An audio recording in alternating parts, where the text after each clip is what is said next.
අද මම ඔබට පෙන්වන්න යන්නේ ලෝකේ තියෙන සුවිශේෂතම රටක අගනුවරක්. අපි බලමු මේ රට මොකද්ද මේ අගනුවර මොකද්ද කියලා.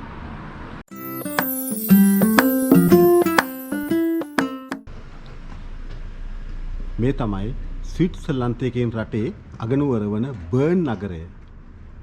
දැන් මම ඉන්නේ ස්විට්සර්ලන්තේ බර්න් අගනුවර.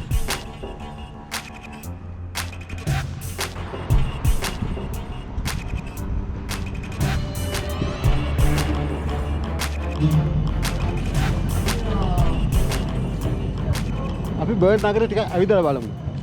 හැබැයි අද ගොඩාක් සීතල දවසක්. ගොඩක්ම සීතලයි. ඒ නිසා නගරේ වැඩි සෙනගක් නම් ජනගහනයක් නගි දකින්න නැහැ. කාර්යාලත් ගොඩක් වහපු දවසක්, නිවාඩු දවසක්. ඒ නිසා අපිට සෙනග ගොඩක් දකින්න ලැබෙන්නේ නැහැ අද දවසේ. මෙම තියෙන්නේ ඔබට මම මීට කලිනුත් කියලා තියෙනවා. සාමාන්‍යයෙන් මේ ට්‍රෑම් රථ යුරෝපේ හැම නගරයකම ප්‍රසිද්ධයි. ඉතින් බර්න් නගරයේත් අපිට සුපුරුදු ට්‍රෑම් රථ දකින්න ලැබෙනවා. එක නගරවල වෙනස තියෙන්නේ ඒ පාට වෙනස් වීම විතරයි මට පේන්නේ.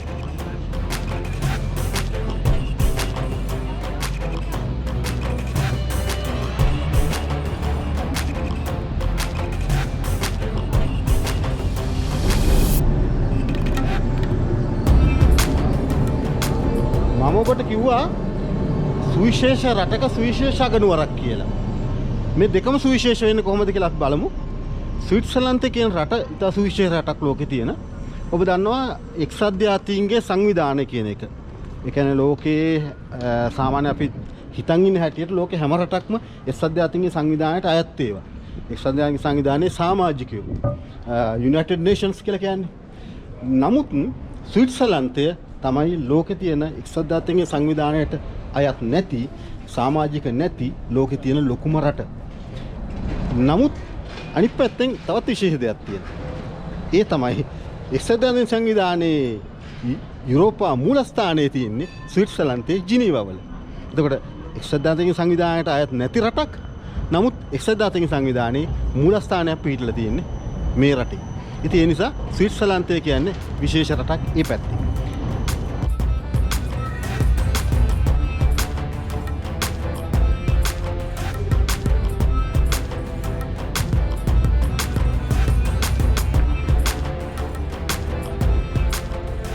මේ තියෙන පැරණි ద్వාරයක් ලෝකේ හැම ප්‍රධාන නගරයකම විශේෂයෙන් බටහිර රටවල් වල විශේෂ දොරටු තියෙනවා. ඒ කියන්නේ නගරයේ අභ්‍යන්තර නගරයේ පිට නගරයේ පැරණි නගරයේ නව නගරයේ ඒ වගේ.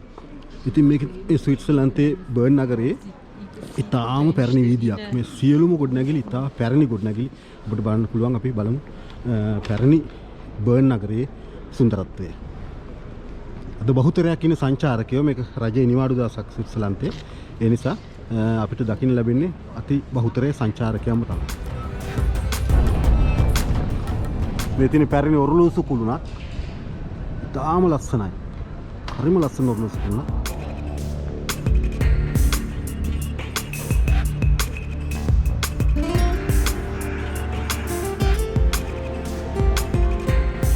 ස්විට්සර්ලන්තයේ විශේෂ වෙන තව හේතුවක් තියෙනවා. ඒ තමයි ස්විට්සර්ලන්තය කියලා කියන්නේ ලෝකේ මානව හිමිකම් අතින් එතකොට ලෝකයේ සාමාන්‍ය පරිසර නීති සමාජ නීති විනය අතින් ඉතාම ඉහළ රටක්. ගොඩාක් ඉහළ රටක්. ඒ වගේම අතිශයින් ධනවත් රටක්. ඒ ස්විට්සර්ලන්තේ රජයත් විශේෂ අමුතු රජයක් තියෙන්නේ. ඒක කොන්ෆෙඩරේෂන් එකක්. ඒ කියන්නේ ෆෙඩරල් රාජ්‍යයක් මේක. ඒ ෆෙඩරල් වෙන් කරපු ප්‍රාන්ත කුඩා ප්‍රාන්ත වලට වෙන් වෙලා තියෙනවා. ඒ හැම ප්‍රාන්තයකටම කියන්නේ කැන්ටන් කියලා. එතකොට මේ කැන්ටන් අනුව තමයි පාලනය සිද්ධ වෙන්නේ. ඉතින් ඒ ස්විට්සර්ලන්තේ පාලකයා තෝරන්නෙත් අපේ වගේ ඡන්ද වලින් එහෙම නෙවෙයි. ඒක වෙනස්ම ක්‍රමයක්. ඒක ස්විට්සර්ලන්තේ දේශපාලනය ගැන ඔබට පුළුවන් අන්තර්ජාලය හරහා ඒක වැඩි විස්තර ලබා ගන්න. කොහොමනත් ලෝකේ අනිත් රටවල් වඩා ඉතාම සුවිශේෂ පාලන ක්‍රමයක් තියෙන රටක්.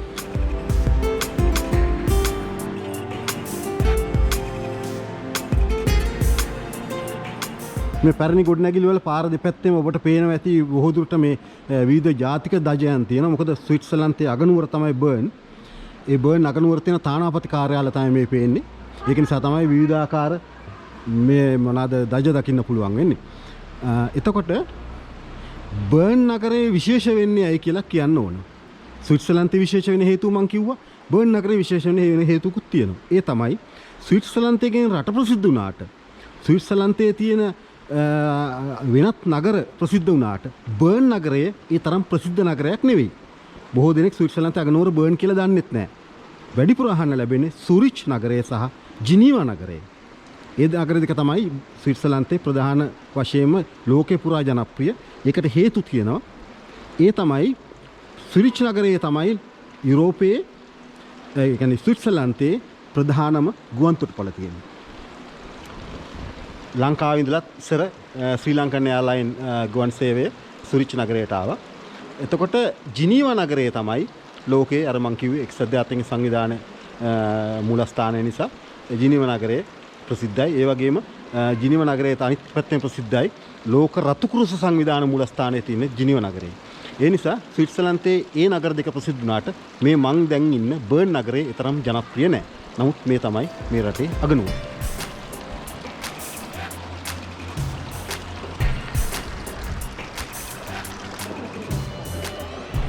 මේ පේන මේ ගොඩනැගිලි දෙපැත්තෙන්ම මේව ඇතුළෙනුත් යන්න පුළුවන්. මම පෙන්නන්නම් එකක් ඇතුළෙන් යන විදිහ. මෙහෙම ගිහිල්ලා දැන් පිට ප්‍රධාන පාර. ඊට පස්සේ ඇතුළෙන් තියෙන කොරිඩෝවක්. මේ ගොඩනැගිලි විශේෂයක්. ඒක කොරිඩෝවට ඇතුලේ තමයි මේ වගේ මේ වෙළඳසැල් තියෙන්නේ. ඒක වෙළඳසැල් වල ප්‍රදර්ශන භාණ්ඩ මේ පැත්තේ තියෙනවා.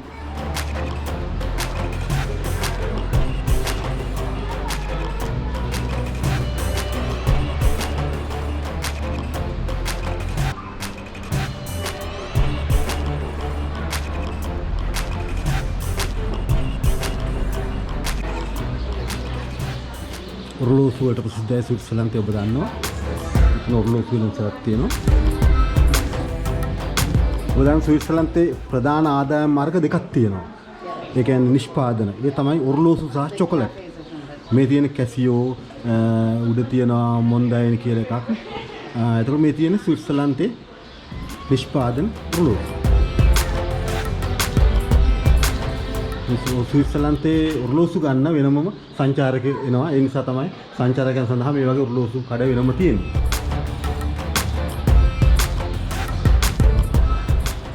මේ තියෙන වයින් ප්‍රදර්ශනාගාරයක්. මත්පැන් වයින් සහ වෙනත් සර මත්පැන් වර්ග විස්කි බ්‍රැන්ඩි වගේ දේවල් සම්පූර්ණයෙන්ම ඈතට ඇතුළට යනකම් තියෙන එක. නමුත් ලංකාවේ වගේ මේක බාර් කියලා කියන්නේ නැහැ මේවට. මේවා සාමාන්‍යයෙන් කඩ වෙළඳසැල්. මේ තියෙන්නේ පලස් කියලා කියන්නේ අපි කාපට් කියන්නේ. ඒ කාපට්.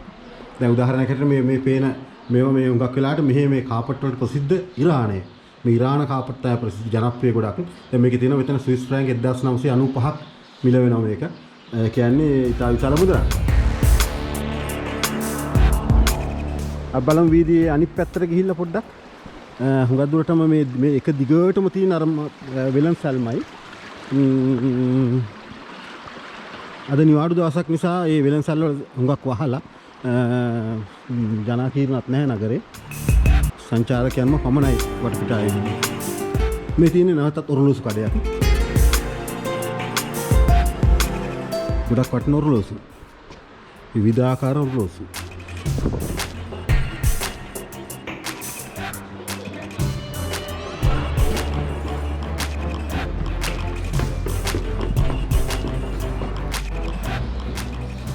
මේක සුන්දර වෙළඳසැලක්. පාරේ යනකොට පාරේ යන අයට දුරින් ඉඳලා බලන්න පුළුවන්. මේ තියෙන්නේ මේ වෙළඳ භාණ්ඩ දෙකක් නෙවෙයි ප්‍රදර්ශන භාණ්ඩ දෙකක්. නමුත් මේ ප්‍රදර්ශන භාණ්ඩ අපේ ගෘහණියන්ට ප්‍රයෝජනවත් වෙන දෙයක්. ඒ කියන්නේ මේ තමයි ඒ කියන කඩේ. මේ කඩේ තියෙන්නේ හට්ටි මුට්ටි. හැබැයි හරි පිළිවෙලට ලස්සනට අඩු කරලා ඉතාම සුන්දර විදියට මේ වගේ බඩු තියාගෙන කුස්සියක් දුත් හොඳට තියෙන්න ඕනේ. හරිම ලස්සනයි කඩේ.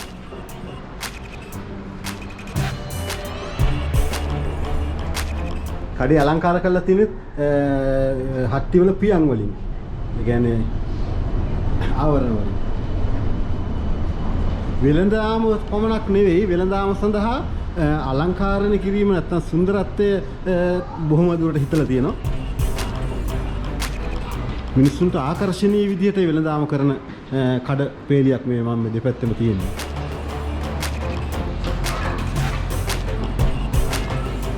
මෙතන තියෙන්නේ ස්වර්ණ ආභරණ නැත්තම් දේවල් මැණික් ආදී.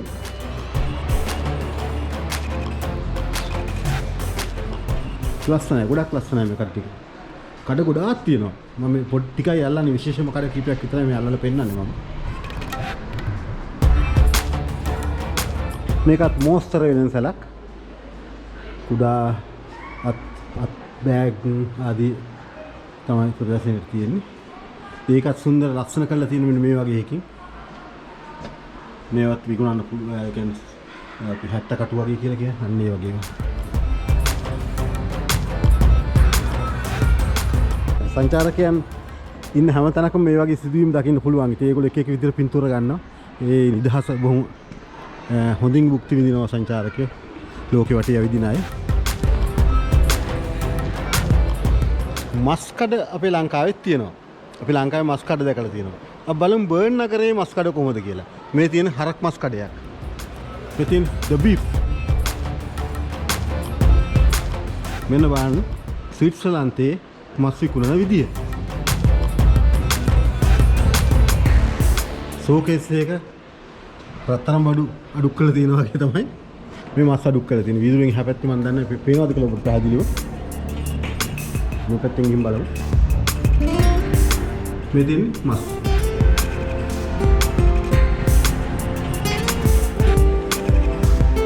ස්විට්සර්ලන්තයේ ආවේනික ලෝකේ ස්විට්සර්ලන්තයේ තවත් සොයා ගැනීමක් මම දැන් පෙන්නන්නම්. ඒ තමයි ස්විස් නයිෆ්. ස්විස් නයිෆ් කියලා කියන්නේ මෙන්න මේවට. මේ තියෙන ස්විස් නයිෆ්. ඒ කියන්නේ පිහිය චූටි කවරයක් ඇතුලේ විවිධ අඬු ගොඩක් තියෙන එක. ඒ කියන්නේ පිහිය තියෙනවා, සමහරට හැඳි ගෑරුප්පු තියෙනවා, ස්ක්‍රූප්පුණියන් තියෙනවා, ඊට පස්සේ කතුර තියෙනවා. අන්න ඒ වගේ මෙව දිගාරින්න පුළුවන්. ඒවට කියන්නේ මේ ස්විස් කොඩිය දාලා තියෙන ලෝකේ ඕනම තැනක ස්විස් නයිෆ් එක ඔබට බලන්න පුළුවන්. මෙන්න මේ හතරස් මේ කතිරේ තියෙන රතු පාට කොඩිය දකින්න පුළුවන්. ඉතින් ඒකට කියන්නේ ස්විස් නයිෆ්. ඒ ස්විස් නයිෆ් හඳුන්වා දුන්නෙත් ලෝකෙට ස්විට්සර්ලන්තේ. මේ චූටි ඔරලෝසුවට කියන්නේ කුකු ක්ලොක් කියලා. ඒ කියන්නේ මේක මේ කුකු කියලා කියන කුකුලා කියන එක.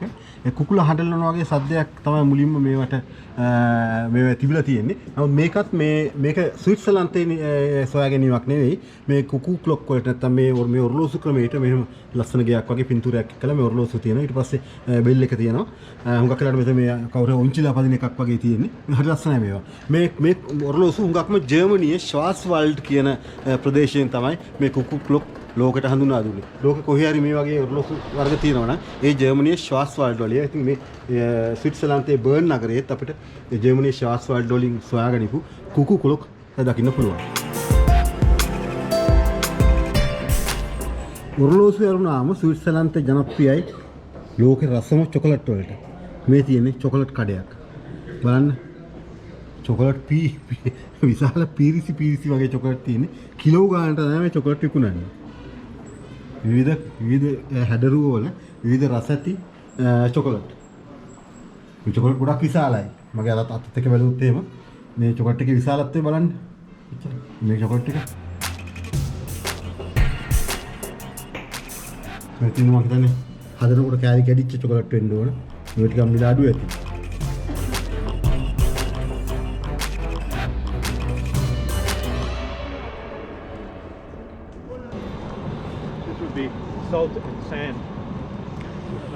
බර්න් ඉතිහාසයේ නගරයට සුවිශේෂ මෙහෙවරක් කරපු බර්න් වීරවරයෙක් තමයි ඉන්නේ. රුඩෝල්ෆ් කියන වීර චරිතය. බර්න් නගරේ පූසෙකුත් ඉන්නවා.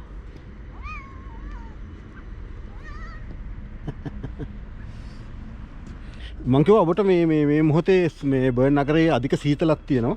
ඒ අධික සීතල නිසා මම මේ හැමෝගෙම ඇඳුම් වල වෙනසක් ඔබ දකින්න පුළුවන්. දැන් මං උනත් මේ බෙල්ලට පවා දාගෙන ඇඳුමක් වෙනම බෙල්ලට දාන කවරයක් තියෙනවා. ඊට පස්සේ ඇඳුම් කීපයක් ඇඳලා ඉන්නේ මම මේ. සාමාන්‍යයෙන් මේ උඩම තියෙන ජැකට් එක දාන්නේ අවම වශයෙන් ඇඳුම් 4ක්වත් ඇඳලා පස්සේ එහෙම නැත්නම් මේ සීතල දරා ගන්න අමාරුයි. දැන් හරියට නම් මගේ අත්මෙස් මන් තියෙන්න ඕන. අත්මෙස් මන් දාන්න තියෙන්නේ මේ වීඩියෝ කරන කොට පහසු නිසා. නමුත් මේ අත්මෙස් දාන්න ඕන. මේ හුඟ කෙනෙක් හැමෝම අත්මෙස් දාන් යන්නේ. නැත්නම් මේ අත්මේ හො පුපුරු ගහන මේවා. ඒ තරම් සීතලයි. මේ පේන්නේ බර්න් නගරේ පාලම. මේ පාලම යටින් යන ගඟ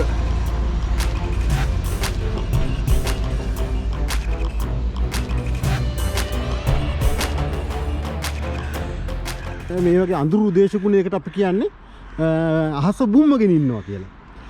යුරෝපයේ බහුතරයක්ම කොයි කාලේ වුණත් වැඩිපුර දකින්න පුළුවන් මෙන්න මේ වගේ බුම්මගෙන ඉන්න අහසවල තමයි. ඒ කියන්නේ ඉර පායලා ලස්සනට තියෙන හරි අඩුවෙන්. ඉතින් අපේ ලංකාවේ තරම් ඉතින් ගොඩක් වාසනාවන්තයි. නිතරම ඉර පායනවා වැස්ස නැති හැම වෙලාවකම වගේ හොඳට ඉර පායලා තියෙනවා. මොකද මේ රටවල් වල රටවල් දියුණුයි ලස්සනයි සුන්දරයි බොහොම ධනවත්. නමුත් අපේ තරම් දේශගුණික සැලසිල්ලක් නෑ. මේ හැමෝම මේ අමුතු ඇඳුම් ඇඳගෙන ඇඳුම් 5ක් 6ක් ඇඳගෙන ඉර කරගෙන ඒ මදිවට වටපිටාවක් හුඟක් වෙලාවට මෙන්න මේ වගේ බුම්ම ගත්ත වටපිටාවක් තමයි යුරෝපයේ තියෙන්නේ. ශ්‍රී ලංකාවේ රජයක ආණ්ඩුවේ ප්‍රධාන ස්ථානය තමයි පාර්ලිමේන්තුව. ලංකාවේ පාර්ලිමේන්තුවට යන්න තියෙන ආරක්ෂක විධිවිධාන නැත්නම් ඒක තියෙන ස්ථානය ඒ වගේ අපි හැමෝම දන්නවා. ඒක හැමෝටම ලේසියෙන් ඇතුළු වෙන්න පුළුවන් තරක් නෙවෙයි. දැන් මම ඉන්නේ ස්විට්සර්ලන්තේ පාර්ලිමේන්තුව ඉදිරිපිට. මේ තියෙන්නේ ස්විස් පාර්ලිමේන්තුව.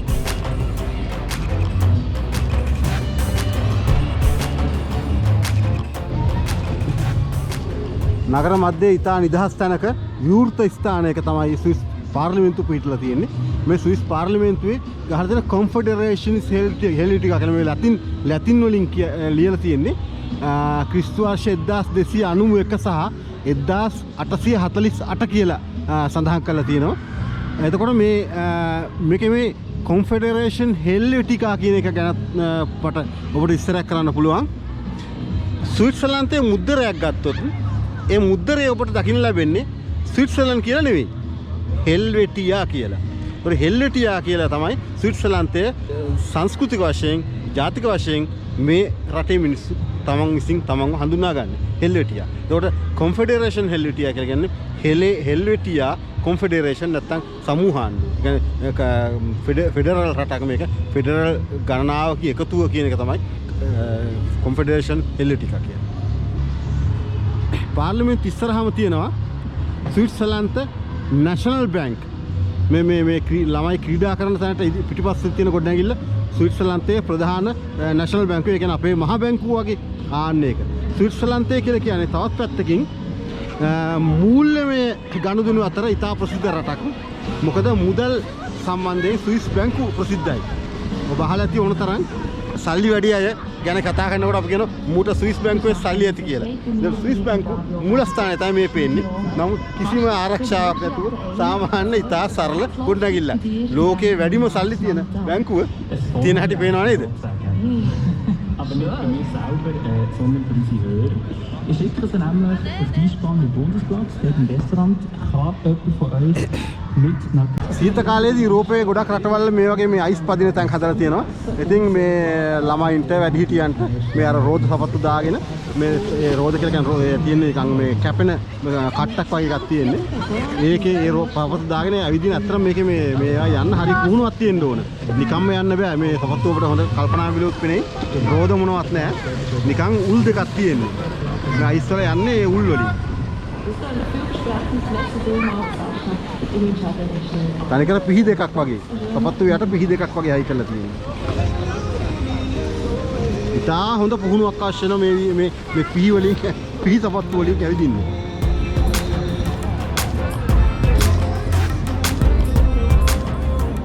ලෝකේ ධනවත් රටක් වෙන ස්විට්සර්ලන්තය කියන රටේ පාර්ලිමේන්තුව සහ ස්විස් ප්‍රධාන බැංකුව ස්විස් මහ බැංකුව තියෙන මෙන්න මේ වගේ ඉතාම සරල ඕනම කෙනෙකුට යන්න පුළුවන් සරල හන්දියක.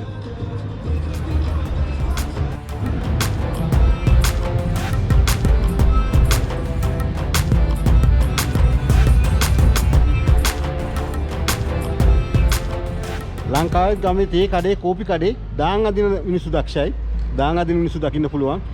මේ දාන් ලෑල්ලන ෂෝ. බලන්නකෝ.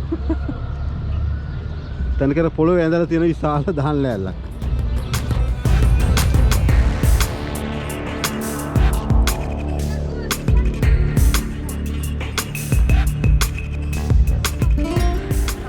සංචාරකයන් විවිධාකාරයෙන් විනෝද වෙන හැටි ලෝකේ ඕනම තැනක දකින්න පුළුවන්. ඉතින් මේ ගස් ටිකත් හරි ලස්සනයි. අප්‍රිකාවේ සම්බයකින් එන ගස් වගේ පේනවා.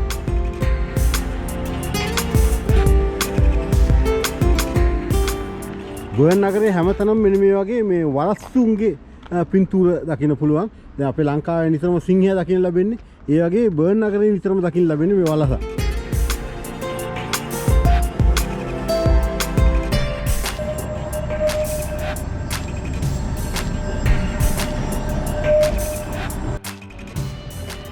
මේ බස් රථයෙන් දෙකට මැදින් නැවෙන මේ බස් එකක්. නමුත් බස් එක දෙකට මැදින් නැවෙන්න ඕන නිසා මැද තියෙනවා නිකන් මේ රබර් කොටසක්. ඒ නිසා බස් එක දිග වුණාට වංගු වලින් හරවද්දි ලොකු පහසුවක්.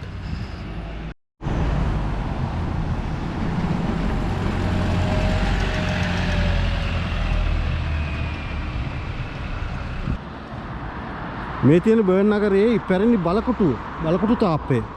කියන්නේ හැම නගරයක්ම යුරෝපේ මේ වගේ බලකොටු වලින් ආවරණය වෙලා නැත්තම් වට රවුමකින් රවුම් මේ ඒක ඇතුලේ තමයි නගරේ පිහිටලා තිබුණේ. ඉතින් ඒ වගේ මේ තියෙන මේ බර්න් නගරයේ වටේ තිබුණු කොටු තාප්පේ කොටසක්. ලංකාවේ ගාල්ලේ කොටු තාප්පේ වගේ විශාල නැහැ. නමුත් මේ චූටි කොටසක් මේකේ තාමත් ඉතුරුලා තියෙනවා. මේ තියන්නේ එකෙන් ඇතුලේ එක තැනක්.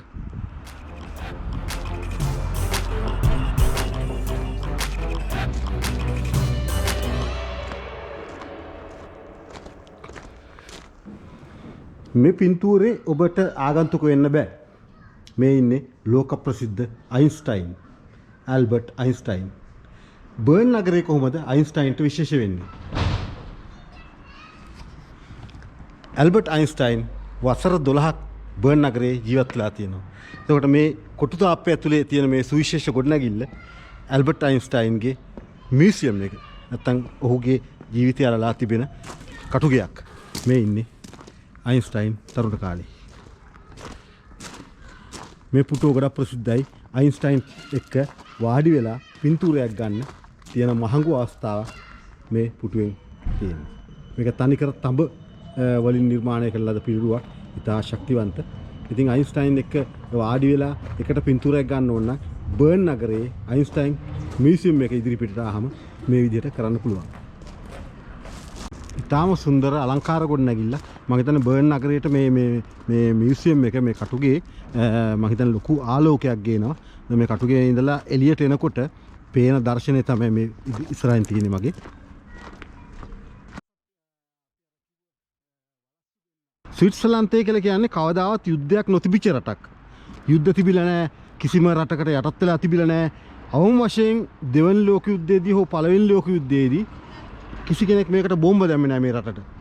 එතකොට විශේෂම දේ තමයි ලෝකේ විශාලම රට වෙච්ච රුසියාව අල්ලගන්න උත්සාහ කරපු හිට්ලර් උනත් ස්විට්සර්ලන්තයට කිසිම කරදරයක් කරේ නැහැ.